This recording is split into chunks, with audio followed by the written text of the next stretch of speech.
Hello, everyone. Welcome to another episode of Muldiversity. Yes, we are here. And we have a very special episode today. It's Discourse has been all over Twitter for this movie. And ever since That's putting it lightly. like nothing but discourse, it good and bad. And so we're here to talk about all of it. I'm here with Aaron, and Yes. With we the are new microphone. Hello. yes, and you sound great with your messy ass Mac. I Thank love you. it. I Thank love you. it. Your messy ass Mac. I love it. Yes, the messy ass Mac. ASMR style. So we're You talking definitely. about the new film that recently Mm-hmm, came out, directed by Ryan Coogler, the Kang himself. mm-hmm, Sinners, starring Michael B. mm-hmm, Jordan, doing mm-hmm. double duty because he plays twins. Yes. First thoughts of the movie, Miss Avia, the judge. Oh, that name Proceed. goes back. But yeah, it was great.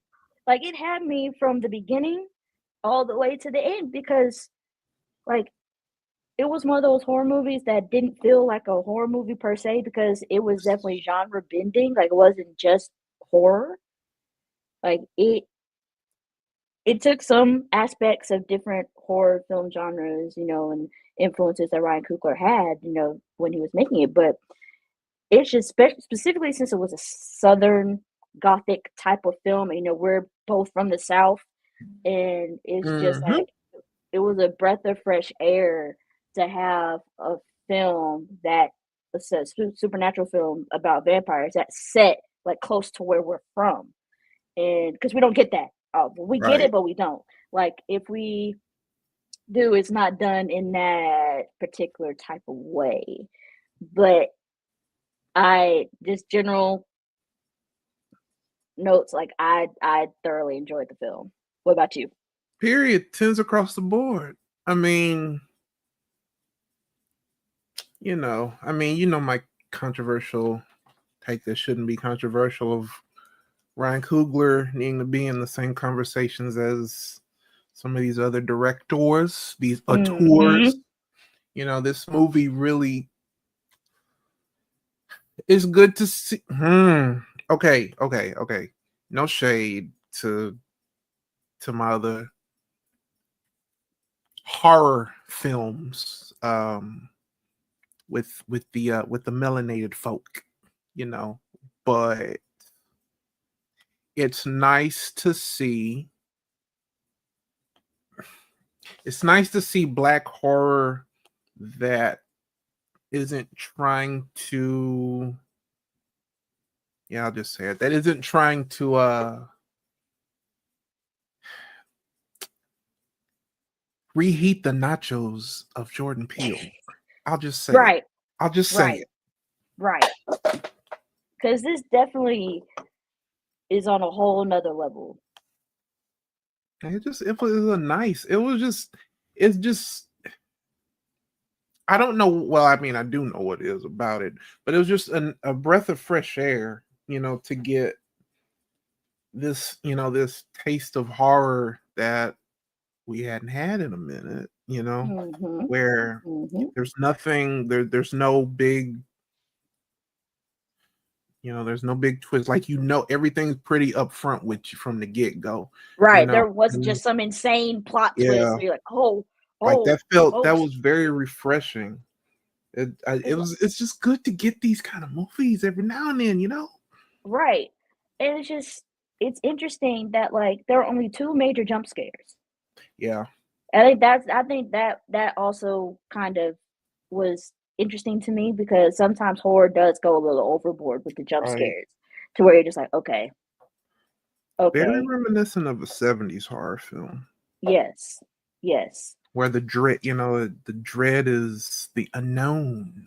Mm-hmm. It's, you don't know what happens next, and, not relying on like you said, the jump scares. And Right, because it was slow moving, but once things got in it, like it was anticipation.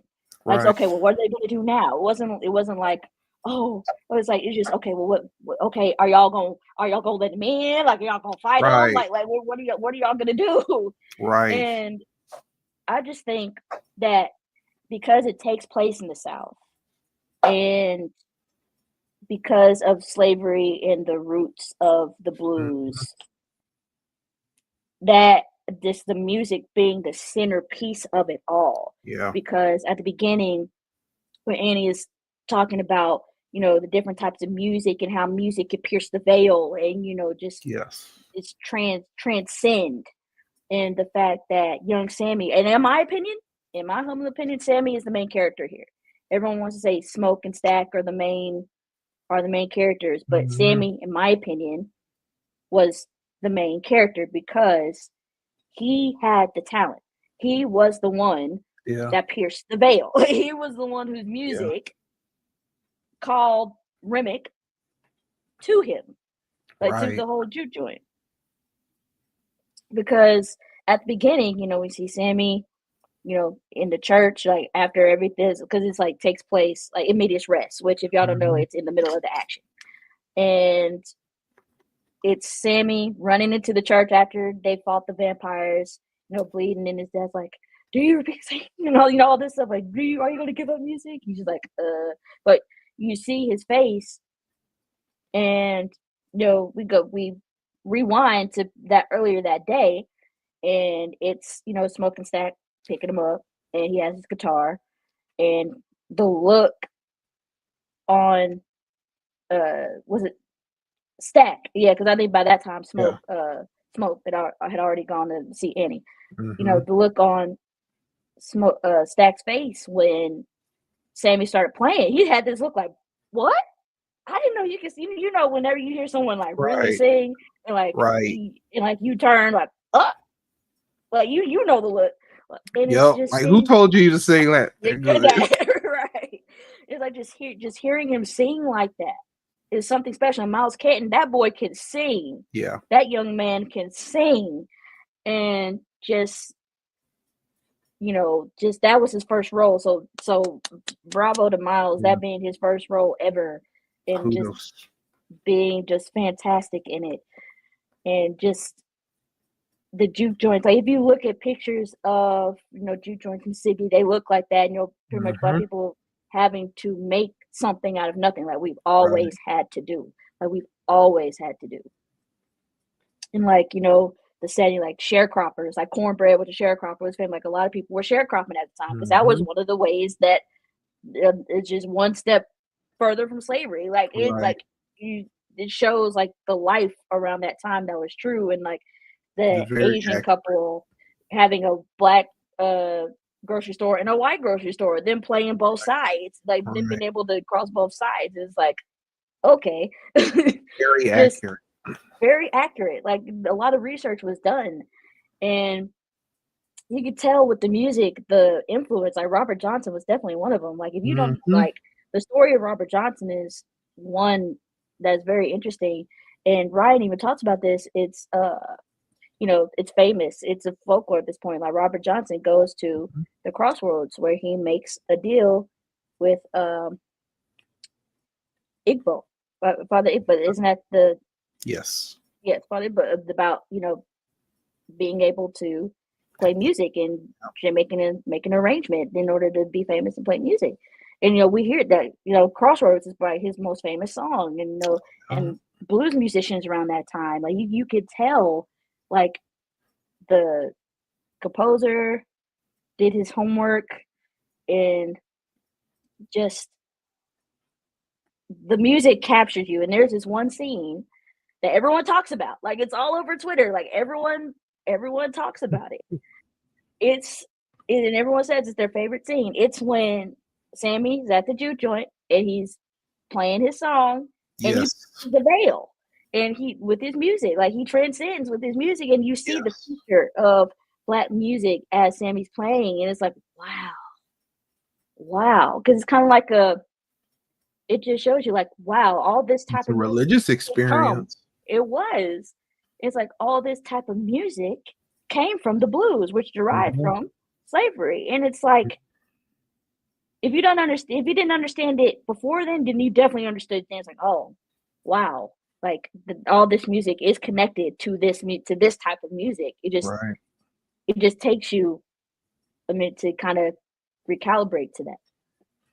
Yeah. And of course, the Ryan also said he's a fan of Irish folk music, and just hearing Remick sing his native, his native tongue, in the Rocky Road to Dublin and some other songs, he's like, that was cool.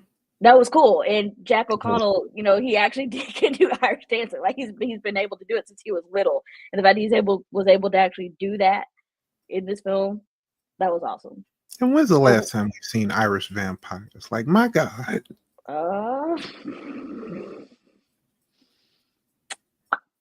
Exactly. I would say the originals, but I'm trying to think. Is there an Irish vampire in there? Because I know there's a Scottish one, but I don't think there's an Irish one. I don't think.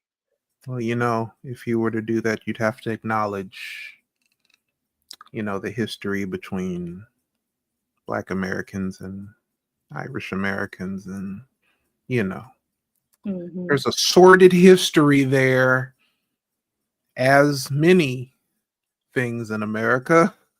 Have to have a requiem for America at this point. Nothing really is. If Okay. things stay the same, they have to change again. I think it was interesting to have Remick. I think that was so interesting because I know what Ryan said, about him being above seeing, race and all that, just because he's been around for so long. But I just think that was so interesting because the history there, between both parties, like, because trust me, people, the Irish were done pretty rough in America. Were done pretty rough. I don't even think they were considered, man at some point, because eugenics, and that's a whole other conversation. But Ryan did his homework as as per usual. Like, this is just unfortunately,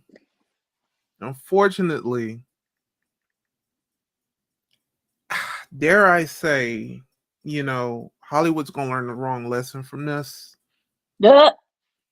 Because unless Ryan himself is like really pushing for stuff like this, and our auteurs who are getting up there in age or making their movies and stuff, we're not gonna get the new kids on the block making stuff like this because they don't have access, financial access, and it just kind of sucks. It does, because he made a hell of a deal for this film. A hell of a deal. And, some people aren't happy about that. Because it's like, this is my hard, or like, I came up with this idea, I filmed it, I did all this, and yeah, I want the rights back. What about the executives? What about those poor executives who need the money? How is Bob Iger going to be able to sleep at night knowing he can't get that money?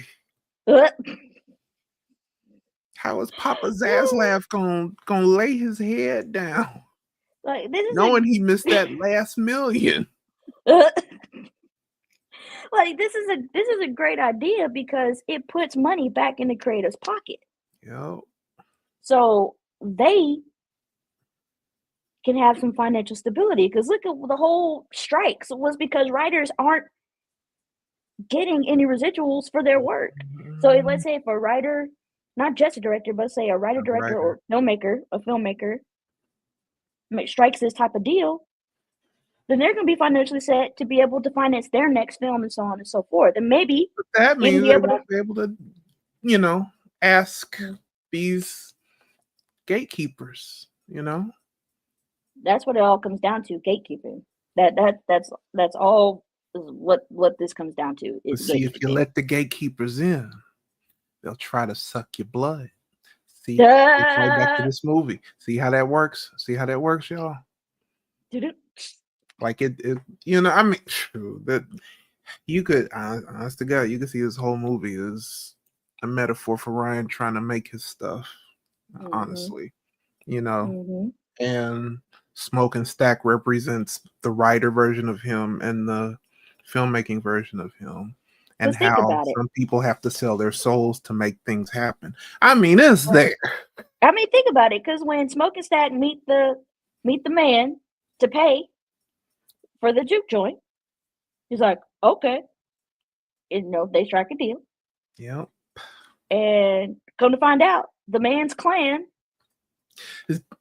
And they were gonna kill him anyway. Like they were gonna kill him anyway. So it's like, there's I see all of the takes that we're not gonna get into on here, but y'all, if y'all look up this video, if y'all are watching the Sinners review, you already know which takes we're talking about. But I haven't seen anybody, point out that this could easily be a metaphor for being Black trying to make art, because that's what music is at the end of the day. It's art, and you can put literally your heart and soul, and you will have people waiting outside try to rip it out of you to the point that it's not yours anymore. And that's a deep ass thought right there. That's deep. That is deep. I mean, because it's not just Sammy. Like, it's like you said, it's Smoke and Stack too. Like, I have to rewatch this movie now with that thought, because I'm spitting with that. I didn't mean to cook. You cooked. You cooked. Didn't mean to cook. With that. You cook. Let him cook. But the acting also was incredible. Like, you could tell the familial bond. Like, if you look at the behind the scenes footage and pictures that the cast is sharing each other's stuff on their stories and all this, like, you can see the camaraderie between all of them. Like, when Wumi as Annie, she's probably Annie's my favorite. Yeah, Annie was my favorite because she had the sight. She was the one who was like, no, y'all, like, something is happening here. Like, something is going on. Because Smoke is a very stern, hardened guy. And for someone like that to love you, you are somebody special. Like, the moment that Smoke comes home, he's at their baby girl's grave, and him and Annie start talking and all this stuff. Like, everybody, what got me is like, oh, I thought that was his mama. Like, no, what? Yeah, well, okay, see that, what? Once again, what? trying to mamicize and masculinize Black women. We gotta stop that. Like, stop that. Like, what? First of all, if y'all know the actors, that they're around the same age, so what are y'all talking about? They didn't say that when she was on Lovecraft Country, but then again, they didn't watch Lovecraft Country, so. What you said? Like, and dare I say, Haley did her big one. I ain't gonna lie. She did her big one. She did her big one. Like, just. I ain't even gonna lie. Haley did her big one with that. She did, like she really used her personal experience with her family, and she dived into that, and she used every single ounce of it, which is what made Mary come to life. And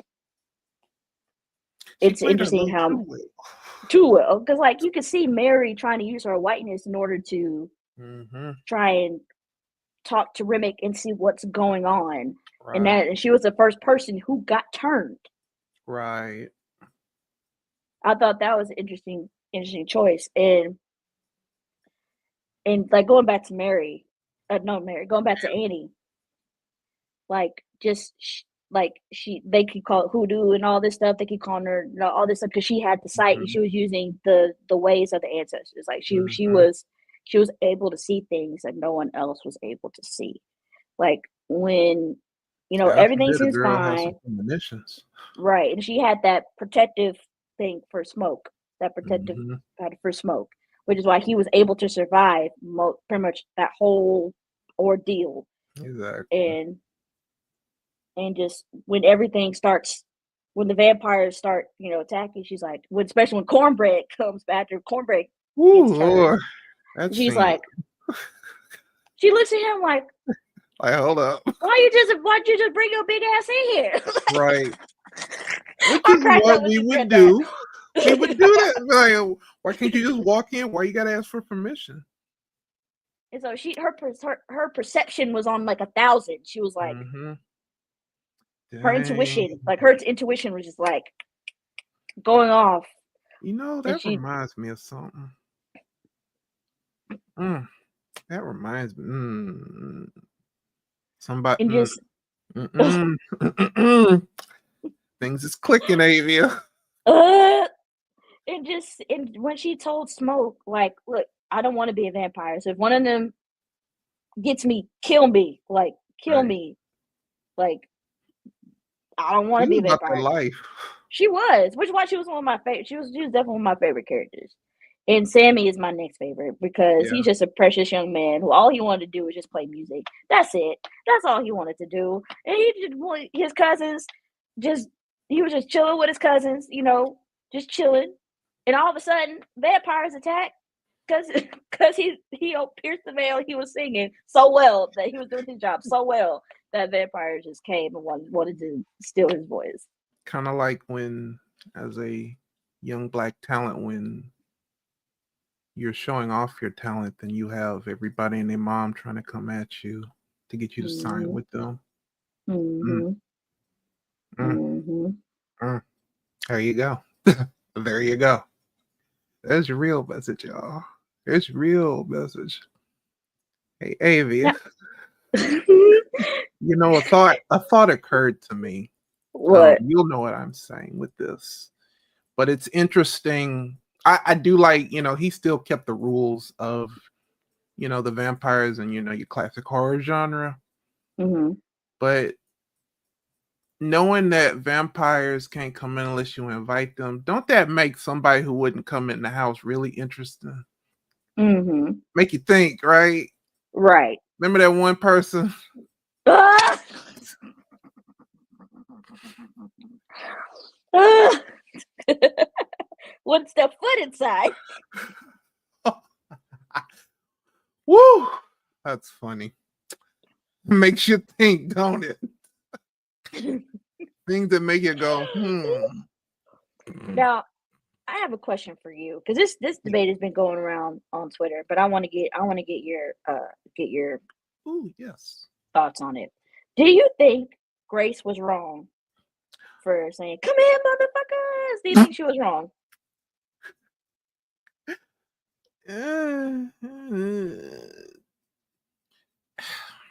Two things can be true. I think hindsight is 2020, and sometimes when you just the adrenaline rush, was she wrong? A little, by a little, a lot. You know, I mean, don't let them come in. Don't let them come in. I mean, my God. But at the same time, you know, it kind of worked out in the uh, end. Q said no. He said she's not wrong. That's your opinion. Don't let them in. Like, don't let them in. I'm So trying to here's clean my up my act a thing. little, but don't let I them move mean, in. I'm kind of with you. Two things can be right because you know she was worried for her daughter, and I mean, in the back of your mind, you're like, oh, they could get her if they wanted to, but they Right? didn't. Like they didn't go get her. But since Bo was turned, he could easily go back to their house and get Like, her. my God. Like, ugh. Like it's easy for him to go back and they'd be able to persuade his daughter to let him in the house Right. and turn her. Like it's possible. So it's like It's like I now get it. But see, that's the beauty of this kind of writing is that, you know, That's a legitimate thing. Like if you were in that position, would you do the same thing? Mm-hmm. Damn, that's a good Mm-hmm. ass. Yeah, I said ass, y'all. We have to have this. This ain't a monetized channel. I don't care.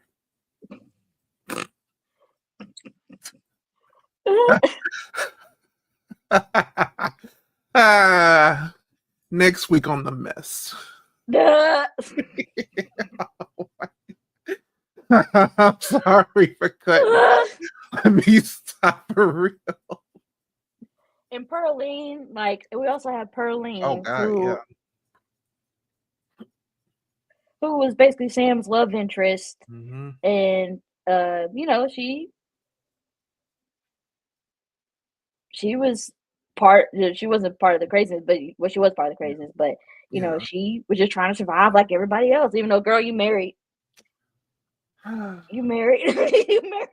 You married. You trying to get the same. You married. It was the more things change, the more they stay the same. You know, because that show, like, we love a good ghost story. Yes. We love a good ghost yes. story. I'm gonna need, like, I really do need more people to learn the right lesson from this movie. Mm-hmm. People in Hollywood, as long as that man doesn't do the impossible and try to tear up movies, because apparently that's a thing. Oh, Jesus. Wait, let me put my kufi. Let me put my hat on. Isn't that suspicious that would happen right after the brother drops this movie? Don't that make you think? Don't that make y'all a little suspicious of him? Look, I had to perk up. Like, open your eyes up, brothers and sisters. Like, what's he really trying to say? Black man can't have his movie out. Now we got to tear off the movie industry. Because he was one of the vampires they were talking about. Speaking of vampires, let's talk about the vampires. Let's talk about how these vampires were a little bit different. Mm-hmm. Like, because the interesting thing is, the first time we see a vampire, we see Remick basically falling from the sky, landing at the Klansman's nephew's home, and the Native Americans are chasing him, right? Because they were hunting him, and so he went to the closest house. So interesting. And so, you know, he knocks on the door. They open it. He sees the Klan robe, so he tries to, you know, uses his whiteness to, you know, to get them to let him in, and they do. And the Native Americans like, "Have you seen this man?" No, da da da. Well, you know, when they realize that it's almost night, we leaving, y'all on your own. Bye. Like, y'all on your own. Like, yeah, y'all have at it. We're not dealing with him. So, you know, they're gone. And, you know, we see them as vampires, like, truly we don't see them as scary at first. Right. We don't see them as scary at first. We just see them just trying to figure out what's going on. Like, where did that music come from? Because like at the moment that Sammy plays and sings at the juke joint, that's when the vampires truly come into play. Because, you know, Remick and the two that he turned come and they play, you know, Pick Poor Robin Clean. And it's funny because everybody's looking like, what? and then Stacks over there just like, he didn't have any discernment. He did not have a spirit of discernment. God bless that boy. None. And so, you know, we see that, and then all of a sudden, the only time we truly first see them in their vampire form is when Mary gets turned. That's really the first time we see them in their true vampire self. And we see when Mary and Stack start talking and they have sex in the room, and all of a sudden after she bites him And the famous line after he's basically dying, and we see Mary with blood on her face, Mm-hmm. and she says, "We go kill every last one of you." No, just Period. stuff like that. And we see that it's like, okay, now we're getting into the juicy Right. bits. Now we're Your getting classic into vampires. the classic vampires. And that's when the first part, we see them, when Remick and the two they turn, first walk in, they're trying to get invited in, but they won't let them in. Mm-hmm. So that's the first time we're kind of like, okay. We see, like, we know they're vampires. If you know the story, you know they're vampires. But we kind of see, Right. like, okay, we're getting there. We're getting there. And then, when Mary officially gets turned, we're like, and she kills Stack, we're like, Mm-hmm. okay, now we're there. And then, we see each person that they're close to get turned one by one. Like, we see Cornbread leaving to go pee, and when he comes back, he's trying to get them to let him in, and it's like, and that's when he does the famous line, "Just be kind to one another." Shout out to him for that. He made that Yeah. line Iconic. iconic. Unironically iconic. like period. Mike said it's masterpiece. Okay. Masterpiece. Q said shit had me at the edge of my seat. Period. Like And a then good Mike horror said, movie shoot. "Yep." And Mike said, "Shout out to Mary. Shout out to Mary." And we just see Cornbread, just like, be kind to one another. And then we just, once that happens, and then, we see that Remick has slowly but sure, well, not slowly, because it was truly Right. like in a matter of like an hour, like minutes to an Right. hour. Like a lot of them were turned into vampires, but they still weren't allowed in. Mm-hmm. And so that's when we see the cool scene, Rocky Road to Dublin, when they're all outside, and Remick is singing Rocky Road to Dublin, and Mm-hmm. all the vampires that he turned are around him dancing and singing along with him, and we see like his sharp teeth, the blood, the red eyes, like we finally see that vampireness from him, and It was a good I feel slow build up. it was a good slow build up of the vampire, because normally it's like with vampires it's always like kill, kill, kill, kill, kill, kill, Right. kill, Go straight into it. go straight into it, as opposed to like slowly building, unless you're going for like a truly bloody story, truly bloody vampire story. But for this one, it wasn't just it wasn't really about it was about the vampires, but it wasn't really about the vampires. It was a character Right. development. It Right. was character development. And so you see these characters slowly developing into themselves. Like, I feel like if anyone was to be turned into vampires, it was going to be Mary and Stack. Mm-hmm. Like, if any of them were going to be turned into vampires, it was going to be Mary and Stack. It was going to. It was going to be those It two. just is what it is. It is what it is. and I love the post credit scene, like when they it's the 90s, and Oh they yeah. see the older Sammy. Like, it was beautiful. Like, and which also spreads like there needs to be a sequel. Can we get a Yeah. sequel in the 90s? And can we, if this is just me talking. I know this will never happen. This will never happen. If Ryan was able to incorporate Mary and Stack into the Marvel comics first before film, incorporate them in the comics, and they could either help Blade or they could be main adversaries for Blade. Like, in the In a 90s. perfect world. In a perfect world.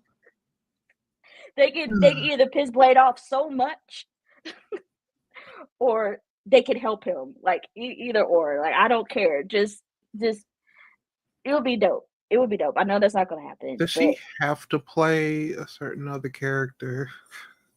yes, she's contractually obligated. I'm sure she's Can we get contractually her? obligated to Can play we get Kate her Bishop. I'm somebody sure she's else? contractually Can obligated we to get play. her somebody else real quick? Just for a moment. I'm just saying that would be dope because it was there. Like, it was there. Like, the pieces of the puzzle. Yeah. If not that, then definitely do like a sequel in the 90s for Yeah. sure. Like, That would be I dope. like a prequel of about the Native Or American prequel. hunters. Yeah, or prequel. Right. Prequel. Do both. Do a Yeah. prequel and a sequel. Like do both. I'm cool. I'm Ooh, cool with a either. trilogy. A trilogy. We talking Godfather style? I'm just saying, like it could work. Like it could work. It could work. Damn. You know, I'd like to see Ryan Coogler produce something. Y'all know what movie it is. Y'all If the know what script is movie it right. is. Yep. Well, Yep. you know But a movie. it's been having trouble. You know it's been having trouble, which is why it's not being made No, right no, now. not that movie. Not that Oh, movie. which one? The other one. The one Oh, that's in the galaxy far, far away. oh, You okay. know, But you know how it's that kind of fan base new. is. It's kind of new. It's kind of new, and I don't think anybody can handle anything that godly yet. We Yeah. can. We can. Of We course done we it. can. We Of done course it. We can. done it. You know, but one day I could see it. Ryan Coogler's gonna have to. We need But more black overall, directors. fantastic movie. 10s across the board. But let's talk about one thing that I feel like definitely needs to be touched on. That Rihanna's pregnant again. You right. You sure right. Let's talk about that. Let's talk about how there was barely any promotion for this movie to begin with. Yeah. I knew about it because because all the people who were in it, I follow most of them, and they had the casting announcements on their Instagram and stuff. So that's how I knew that the movie was going to be made. But once the movie was shot, like we barely Warner Brothers was not truly promoting this film. It was not truly promoting this film. It was not until the last month, once everyone started truly getting on the Sinners train, because I feel like because of do you think because of Warner Brothers people thought it wasn't going to be successful because of the studio that, I mean, there's a lot of people. It wasn't just the Warner Brothers people. I mean, black films have this stigma, even though we've proven time and time again, statistics prove the black that dollar, movie, the black dollar is powerful. The black dollar is powerful. So powerful. But yeah, no, I think it's pretty safe to say, just based off of other people's reactions, they're like, oh my god, I didn't expect this to, so it sucks.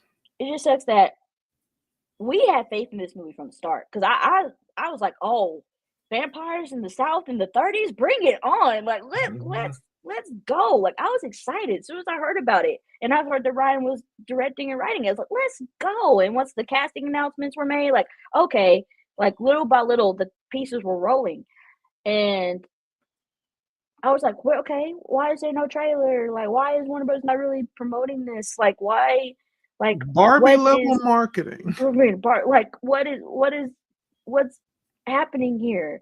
And then what made it so great? What made it was it's not necessarily grassroots marketing, but it's marketing from an interesting perspective, because it was shot on IMAX, and they marketed it very well. Like IMAX was their big pitch. It's IMAX film shot on IMAX. Like even Ryan Coogler explaining frame. Mm-hmm.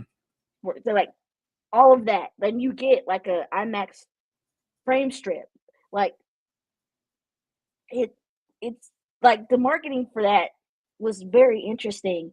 And once it was making numbers, it was gonna make numbers. Come on, it wasn't going to flop, but everyone thought it was going to flop, but it didn't.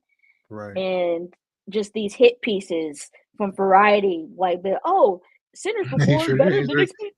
They changed their tune after everybody got on their ass. Yes, because it's because a black director and writer directed and wrote this exceptional film, y'all expected it to not make its budget back. Y'all expected it to not do well. And so y'all are framing this oh, it did better than expected, even though it grossed more than Once Upon a Time in Hollywood did its first week. Right. Come on, what are we talking about here? This also proves, like we said, the black dollar is powerful, but also black creatives deserve to be invested in. Yeah. because you will get your money back. Like, you will get your money back. Like, if you promote the film how it's supposed to be promoted, if you have faith in your creators and your creatives and everyone involved, like, if you truly care about your investment, if you truly make art and want to make great art, you will get your investment back if you do it the right way. And this showed that they did it, that Ryan and the team did it the right way. Because it was Ryan and the cast who were truly like spearheading this marketing campaign for people to see the movie. And it worked because like all these IMAX showings were sold out, and they even had to add a whole week of IMAX showings because how in demand the IMAX showings were. Literally. Like because I couldn't see it the first weekend. Like, I didn't get to see it the first weekend. It was sold out. That's only ever happened 2 other times. What's up, Ian? What's up? I mean, dare I say Ryan Coogler is the Kendrick Lamar of filmmaking, but you know, there's a whole lot. There's a lot there. There's a lot there. There's one day we're gonna do an episode where we talk about how hip hop and modern Black filmmaking go hand in hand, you know, and how that goes all the way back to New Jack City. But you know, whenever the people are ready. You're right. You're right. Final thoughts. Final thoughts. Ryan took a shot with this film. He made it clutch, like last second, clutch, like Steph Curry with the 3, like just came in clutch. He knew what he was doing. Like I said, he's a master. Like he's a student and a master at the craft. Period. So he's been in this a long time, long enough to know what he's doing and how to do it. He had faith in his crew and cast. His cast and crew had faith in him, and they made something special that's become iconic, like a modern masterpiece. Like it's become a modern masterpiece in the span of a month. Better get nominated for an Oscar. I'll tell you that. Better win. Shit. Yep, big facts. Big facts. What's up, Zach? What's up? That's the man right there. Did you beat Oblivion? You know what? On that note, we're gonna make sure we put that this is a spoiler review. I just thought about that in the title. It's been out for like 2 weeks now, so we good.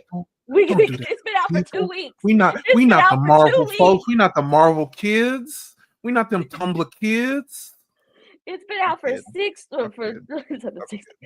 for like 2-3 weeks now. They will be okay. They will be okay. Okay, let's spoil some movies then. Okay, so Rosebud, right? In Citizen Kane. Well, my God. The Kane. It was the name of the cane by a man named Mr. Rosebud.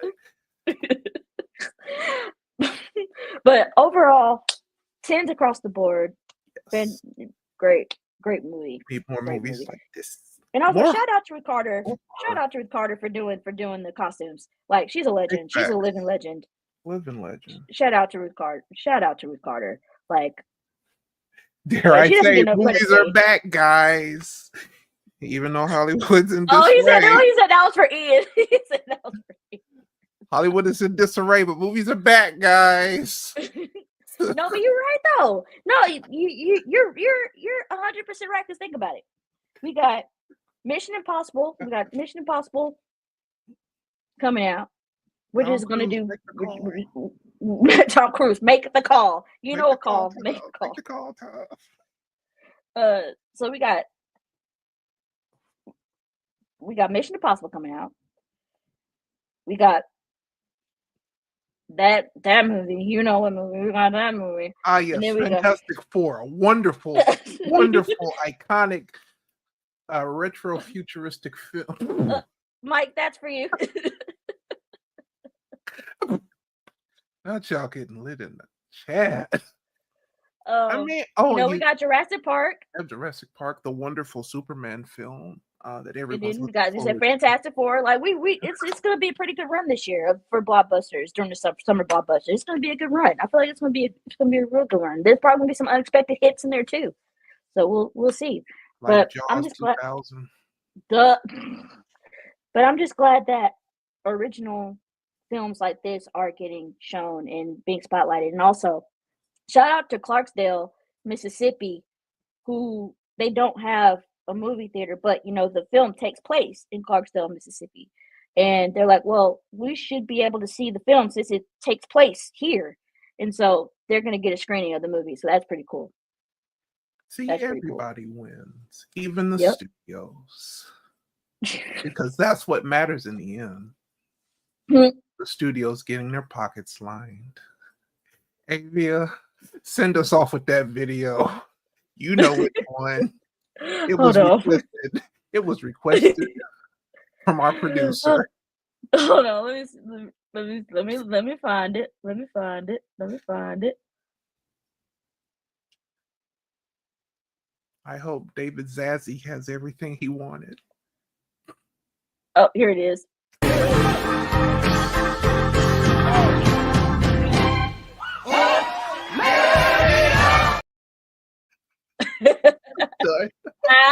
Got the cameras.